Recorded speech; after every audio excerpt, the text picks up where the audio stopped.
नमस्कार, मैं पंडित विनय भार्गव आप सभी का स्वागत है हमारे YouTube चैनल पर। हरितालिका तीज व्रत कथा। सर्वमंगल मांगल्ये शिवे सर्वार्थ साधिके शरण्ये त्र्यंबके गौरी नारायणी नमोस्तुते। बोलिए गजानन भगवान की जय, उमापति महादेव जी की जय। कथा का प्रेम भाव से आनंदमय मंगलमय होकर के अमृतमय कथा का पान करें। एक समय पार्वती जी ने भगवान शिव से हाथ जोड़ करके प्रश्न किया, हे महेश्वर, मेरे बड़े सौभाग्य हैं जो मैंने आप जैसे अर्धनारीश्वर पति का वरण किया। क्या मैं यह जान सकती हूँ कि मैंने ऐसा कौन सा पुण्य किया? आप तो अंतर्यामी हैं, मुझ दासी को यह बताने की कृपा करें। पार्वती जी की ऐसी प्रार्थना सुन करके भगवान शिव बोले, हे प्रिय, तुमने अति उत्तम पुण्य का संग्रह किया था जिससे तुमने मुझ जैसा पति प्राप्त किया। वह अति गुप्त व्रत है, परंतु तुम्हारे आग्रह पर मैं उसे प्रकट करता हूँ। वह यह है कि भादों के शुक्ल पक्ष की तीज का नाम वह व्रत हरितालिका के नाम से प्रसिद्ध है।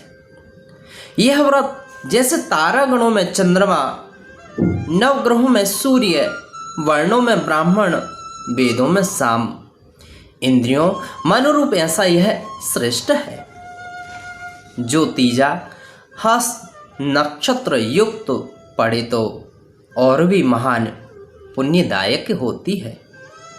यह सुनकर पार्वती जी ने कहा, हे महेश्वर, मैंने कब और कैसे तीजा व्रत किया यह सुनने की इच्छा है।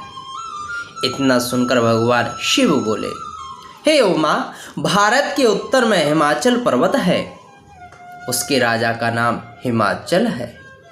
वहाँ तुम रानी मैना से उत्पन्न हुई, पैदा हुई थी। तुमने बाल्यकाल से ही मेरी आराधना प्रारंभ कर दी। कुछ उम्र बढ़ने पर तुमने हिमालय की दुर्गम गुफाओं में जाकर सहेलियों सहित मुझे पाने हेतु तप आरंभ किया। तुम ग्रीष्म ऋतु में पानी में खड़े होकर मेरे ध्यान में संलग्न रही। इस प्रकार 6 ऋतुओं में तप करने पर जब मेरे दर्शन ना मिले तब तुमने उद्धर्व मुख होकर केवल वायु का सेवन किया। फिर वृक्षों के सूखे पत्ते खाकर इस देह को क्षीण किया। ऐसी तपस्या में लीन देखकर राजा हिमाचल तुम्हारे विवाह हेतु चिंता करने लगे, व्याकुल हो गए। इसी शुभ अवसर पर देवऋषि नारद जी वहां उपस्थित हो गए। राजा ने अति हर्ष के साथ नारद जी का स्वागत किया, आने का कारण पूछा। नारद जी ने कहा, हे राजन, मुझे भगवान विष्णु ने भेजा है। मैं चाहता हूं कि आपकी कन्या को योग्य वर प्राप्त हो। अतः भगवान विष्णु ने आपकी कन्या का वरण किया। क्या आपको स्वीकार है? राजा हिमालय ने कहा, महाराज, मेरा सौभाग्य कि मेरी कन्या को विष्णु जी ने स्वीकार किया, अतः मैं अवश्य ही उन्हें अपनी कन्या का दान करूंगा।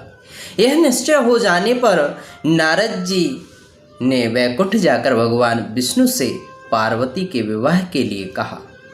इधर महाराज हिमाचल ने वन में जाकर पार्वती को भगवान विष्णु के साथ उनका विवाह होने का निश्चय सुनाया तो सुनते ही तुमको महान दुख हुआ। उस दुख से विह्वल होकर के अपनी सखी के पास पहुंची।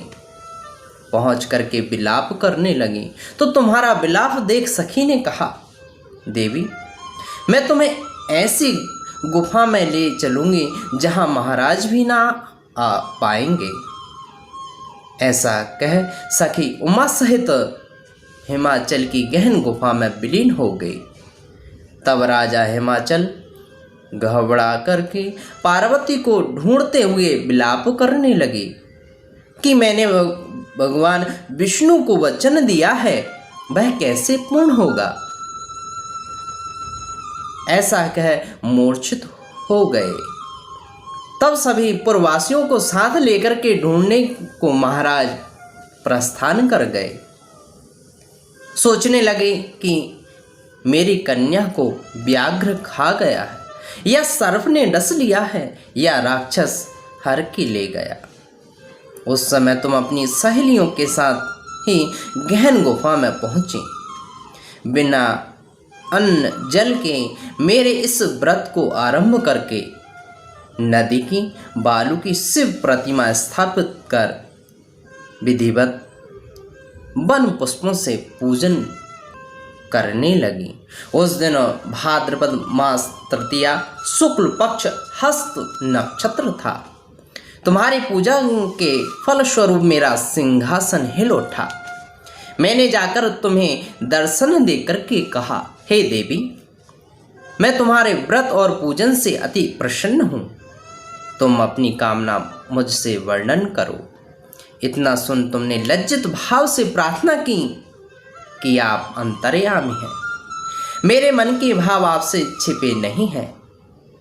मैं आपको पति रूपी में चाहती हूँ। इतना सुन मैंने तुम्हें इच्छित वर देकर अंतर्ध्यान हो गया। इसके बाद तुम्हारे पिता हिमाचल तुम्हें मंत्रियों से ढूंढते ढूंढते नदी तट पर आ पहुंचे। नदी तट पर शोक से मूर्छित होकर के गिर पड़े। उसी समय तुमने बालू की जो मेरी प्रतिमा मूर्ति का विसर्जन करने के लिए नदी पर पहुंची। तुम्हें देखकर हिमाचल अति प्रसन्न होकर के बोले, उमा, तुम इस भयानक वन में कैसे चली आई, जो अति भयानक है, डरावना है, जहां मनुष्य के प्राण संकट में पड़ सकते हैं। हे पुत्री, तुम इस भयानक वन को त्याग करके अपने घर को प्रस्थान करो। पिता के वचन सुन तुमने कहा, हे पिता, आपने मेरा विवाह भगवान विष्णु के साथ स्वीकार कर लिया है। इससे मैं इसी वन में रहकर अपने प्राण त्याग दूंगी। ऐसा सुनकर राजा हिमाचल खुश हुए और बोले, हे पुत्री, शोक मत करो। मैं तुम्हारा विवाह कदापि विष्णु जी के साथ नहीं करूंगा। जो तुम्हें रुचिकर है उन्हीं सदाशिव के साथ करूंगा। तब सखी के साथ नगर में उपस्थित होकर के अपनी माता और सहेलियों से मिली। कुछ समय के बाद शुभ मुहूर्त में विवाह वेद विधि के साथ महाराज हिमाचल व रानी मैना ने मेरे साथ करके पुण्य का अर्जन किया। सौभाग्यशाली सहेली ने तुमको हरण करके हिमाचल की गुफा में रखा। जो मेरा तीजा का व्रत किया, इसी से इस व्रत का नाम हरितालिका पड़ा। और यह व्रत सब व्रतों में शिरोमणि हुआ।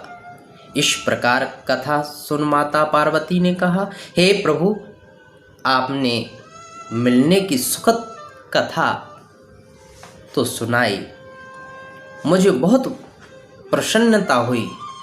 हे प्रभु, इस व्रत का विधान, व्रत करने का नियम, इसका फल मुझे ना बताया। सो कृपा करके मुझे इस व्रत का विधान और पुण्य फल प्राप्ति का वर्णन करिए। इतना सुन भगवान शिव ने कहा, हे प्रिय, मैं इसका फल सुना रहा हूँ, सुनो। यह व्रत सौभाग्यवती नारी व पति चाहने वाली कन्याओं को करना चाहिए। यह व्रत भाद्रपद शुक्ला द्वितीया की शाम को तीजा व्रत धारण करें। यह व्रत निराहार होकर करना चाहिए। भगवान शिव पार्वती की स्वर्ण प्रतिमा, केले के खंभे व पुष्प आदि से सुशोभित मंडप में स्थापित करके रेशमी वस्त्र के चंदोवे तान करके बंधनवार लगा करके भगवान शिव की बालू की प्रतिमा स्थापित कर पूजन कर रात्रि जागरण करना चाहिए। भगवान शिव को सामग्री अर्पण करें। ब्राह्मण को द्रव्य, अन्न, वस्त्र, पात्र आदि श्रद्धा युक्त देना चाहिए। शिव के प्रति वस्तु को जो भी वस्तु आप अर्पित करते हैं, पंचाक्षरी मंत्र नमः शिवाय कह करके अर्पित करना चाहिए। प्रार्थना करते समय अपनी मनोकामना भगवान शिव के सामने प्रेरित करके प्रणाम करें। प्रार्थना के बाद दोनों हाथ में पुष्प लेकर के पुष्पांजलि अर्पित करें। फिर चतुर्थी को शिवलिंग को किसी नदी व तालाब में विसर्जन करें। फिर 3 ब्राह्मणों को भोजन करा कर उनको दक्षिणा देवे। इस प्रकार व्रत पूर्ण करने से स्त्री सौभाग्यवती होती है, पुत्रों पौत्रों से सुखी होकर जीवन व्यतीत करती है। कन्या यह व्रत करे तो उसे धनवान वर की प्राप्ति होती है, सौभाग्य प्राप्त होता है। हे देवी, जो सौभाग्यवती स्त्री इस व्रत को धारण नहीं करती वह बार बार वैधव्य व पुत्र सुख को प्राप्त होती है। जो स्त्री तीज के दिन व्रत रहकर चोरी से अन्न खाती है वह सूकरी का जन्म पाती है। जो जल पीती है वह जोंक का जन्म लेती है। जो दूध पीती है वह सर्पणी का जन्म, और जो मांस खाती है वह बाघनी होती है। जो स्त्री उस दिन सोती है वह अजगर की योनि प्राप्त करती है। हे उमा, जो स्त्री अपने पति को धोखा देती है वह मुर्गी का जन्म पाती है। जो स्त्री इस व्रत को श्रद्धा, भक्ति, भाव, विश्वास के साथ विधि पूर्वक करती है वे सुंदर पति को प्राप्त करती हैं। वह दूसरे जन्म में तुम्हारे समान स्वरूपवान होकर इस संसार में उत्तम सुख भोग करती हैं। इस प्रकार से नियम के अनुसार प्रेम भाव से श्रद्धा विश्वास के साथ भगवान का पूजन करें। आनंद मंगलमय होकर के अमृतमय कथा का पान करें, कीर्तन करें, भजन करें, भगवान शिव से प्रार्थना करें। इस प्रकार से किया गया व्रत पूजन निश्चित ही हमें शुभ फल प्रदान करता है।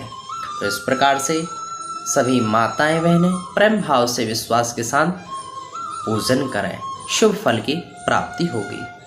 बोलिए उमापति महादेव जी की जय।